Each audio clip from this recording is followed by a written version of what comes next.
Kush built more pyramids than Egypt, yet millions of people have never heard of the kingdom that raised them. That isn't the strangest part.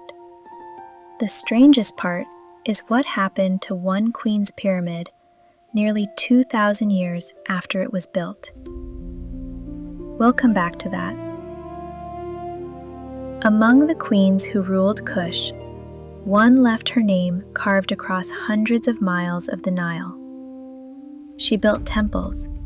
She commissioned a palace so vast, archaeologists have identified at least 60 rooms.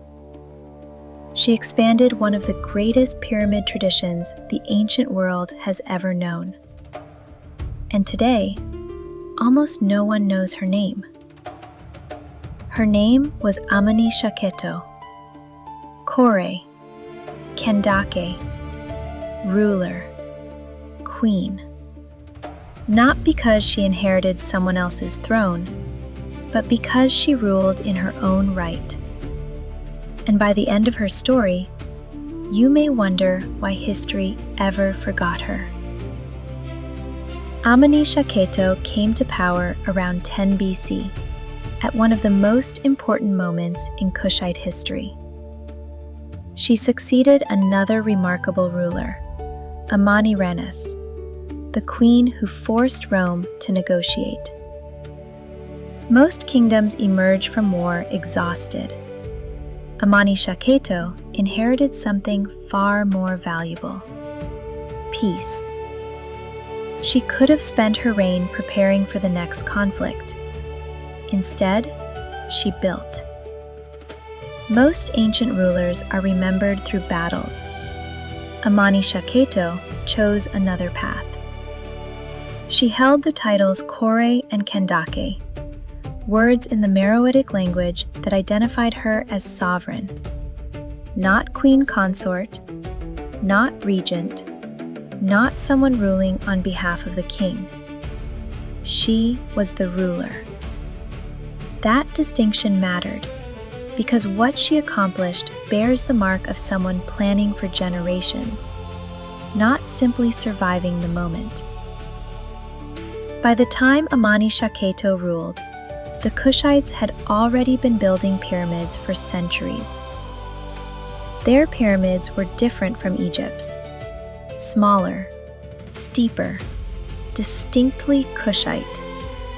Each one a statement that this civilization had its own identity. Amanishakheto added to that tradition on a remarkable scale. Her own pyramid at Meroe became one of the finest of its era. But it wasn't only the pyramid. At Wadban Naka, she commissioned a palace. Not simply a residence, a declaration. At least 60 rooms, decorated with remarkable artistic detail, evidence of a royal court whose sophistication is still being uncovered. Her name appears at Kawa, at Jebel Barkal, at Naka, at Khazar Ibrim. Archaeologists can follow her reign through inscriptions spread across hundreds of miles. Think about what that means. 2,000 years later, we can still trace where she traveled. Ancient records also suggest she undertook a formal coronation journey, visiting the sacred temples of Kush to establish her authority before the kingdom. Power, she understood, wasn't simply claimed, it had to be seen. But here's something historians don't mention often. The palace isn't what would make Amanishakheto famous. Neither were the temples. It was something hidden inside her pyramid, something no one was supposed to discover the way they did. We'll come back to that. Amanishakheto ruled during one of Kush's most stable periods. Rome was no longer advancing south. Trade flourished. Construction continued. Religion remained central to public life. Her inscriptions appear beside the gods of Kush, not as someone asking for favor, but as a sovereign participating in the sacred order of the kingdom. This wasn't a forgotten corner of the ancient world. It was a confident civilization connected to Africa, Egypt, and the wider Mediterranean. Everything about Amanishaketo's reign suggests prosperity. The architecture, the inscriptions, the craftsmanship. And then there was the wealth. Centuries after her death, people would uncover objects inside her pyramid that forced historians to rethink just how wealthy Kush had become. But before we get there, there's something you need to know. Her monuments survived changing kingdoms. They survived new religions. They survived nearly 2,000 years. What finally destroyed one of them happened in just a few days. And it wasn't Rome. It wasn't war. It wasn't time. In 1834, a man arrived at Meroe. His name was Giuseppe Ferlini. He wasn't an archaeologist. Archaeology barely existed as a profession. He came for one reason: gold. He looked across the Kushite pyramids and saw treasure, not history. So he began tearing them apart, one after another. Then he reached Amanishaketo's pyramid. Inside, he found exactly what he had hoped for: jewelry of extraordinary craftsmanship. 10 bracelets, 9 shield rings, 67 signet rings, amulets, ornaments, masterpieces created by the finest artisans of Kush. He took them.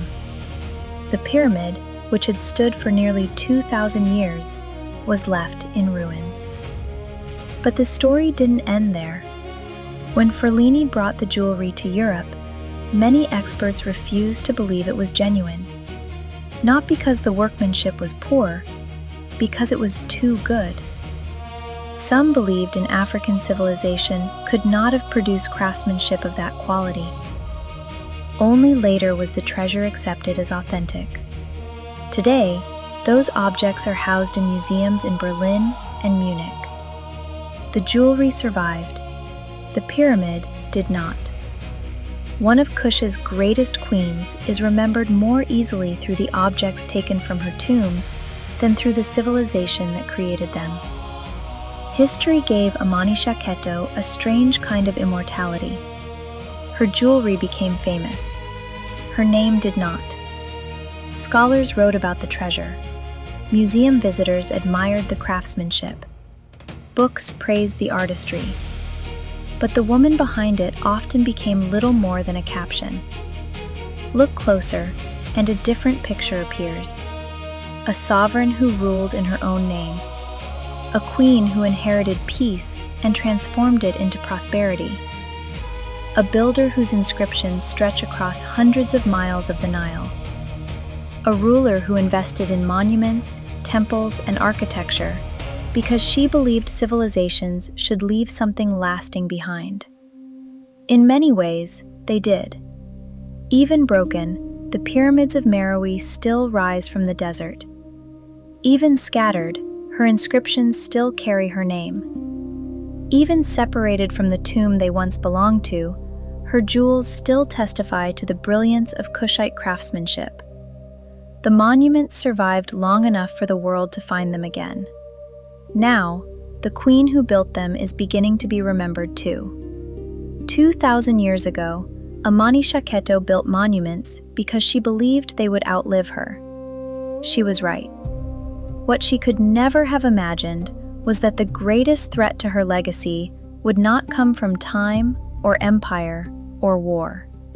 It would come from people who saw history as something to be taken apart, piece by piece, in search of treasure. Today, her civilization is no longer silent. Archaeologists continue to uncover its story. Historians continue to restore forgotten names. And among them stands Amanishakheto, Qore, Kandake, builder, queen.